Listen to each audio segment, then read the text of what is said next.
ഇന്ന് നമുക്ക് chicken നഗറ്റ്സിൻ്റെ recipe നോക്കാം. ഇതിനു മുമ്പ് എയർ ഫ്രയറിൽ ചിക്കൻ നഗറ്റ്സ് ഉണ്ടാക്കുന്ന വീഡിയോ ഓൾറെഡി അപ്ലോഡ് ചെയ്തിട്ടുണ്ട്. കാണാത്തവർ അതും കൂടി ഒന്ന് പോയി കാണണം കേട്ടോ. അപ്പോൾ ആദ്യം തന്നെ നമുക്ക് ബ്രെഡ് ക്രംസ് റെഡിയാക്കാം. അതിന് വേണ്ടിയിട്ട് ഒരു 3 സ്ലൈസസ് ഓഫ് ബ്രെഡ് എടുത്ത് പൊടിച്ചെടുക്കാം. അതൊരു പാത്രത്തിലേക്ക് ഇട്ട് കൂടെ കുറച്ച് കാശ്മീരി മുളക് പൊടിയും ഉപ്പും കൂടെ ചേർത്തിട്ട് മിക്സ് ചെയ്യാം. ഇനി ഒരു മിക്സിയുടെ ജാർ എടുക്കാം. അതിനകത്തേക്ക് വെളുത്തുള്ളി, സബോള, ബോൺലെസ് ചിക്കൻ, ഇഞ്ചി, മുളക് പൊടി, കുരുമുളക് പൊടി, ഉപ്പ്, ചിക്കൻ മസാല, നാരങ്ങാനീര്, ഓയിൽ, മുട്ട, ബ്രെഡ്. അപ്പോൾ ഇത്രയും സാധനങ്ങളും കൂടെ അങ്ങോട്ട് അരച്ചെടുക്കാം. ഇനി ഇതിൽ നിന്നും കുറച്ചെടുത്ത് ഉരുട്ടി പതിയെ പരത്തിയെടുക്കാം. ഇത് നിങ്ങൾക്ക് ഇഷ്ടമുള്ള ഏത് ഷേപ്പിൽ വേണമെങ്കിലും പരത്തിയോ ഉരുളകളായിട്ടോ എങ്ങനെ വേണമെങ്കിലും ആക്കിയെടുക്കാം കേട്ടോ. അതിനുശേഷം അത് നേരത്തെ പ്രിപ്പയർ ചെയ്തിരിക്കുന്ന ബ്രെഡ് ക്രംസിലേക്ക് ഇട്ട് മുക്കിയെടുക്കാം. അങ്ങനെ എല്ലാം ബ്രെഡ് ക്രംസിൽ പൊതിഞ്ഞതിന് ശേഷം ഓരോന്നായി കയ്യിലെടുത്ത് 2 കൈയിലേക്ക് മാറി മാറിയിട്ട് എക്സസ് ആയിട്ടുള്ള ബ്രെഡ് ക്രംസ് ഒക്കെ ഒന്ന് കളഞ്ഞ് തട്ടി കുടഞ്ഞെടുക്കാം.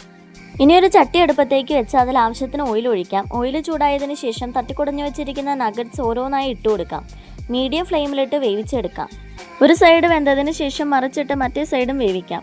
അങ്ങനെ തിരിച്ചു മറിച്ചിട്ട് എല്ലാം വേവിച്ചെടുത്തതിന് ശേഷം നല്ല ക്രഞ്ചി ആയിട്ടുള്ള നഗറ്റ്സ് ഇവിടെ റെഡി ആയിട്ടുണ്ട്. അപ്പം ഇത് റെസിപ്പി ഒന്ന് ട്രൈ ചെയ്തിട്ട് എല്ലാവരും അഭിപ്രായം പറയാൻ മറക്കണ്ട.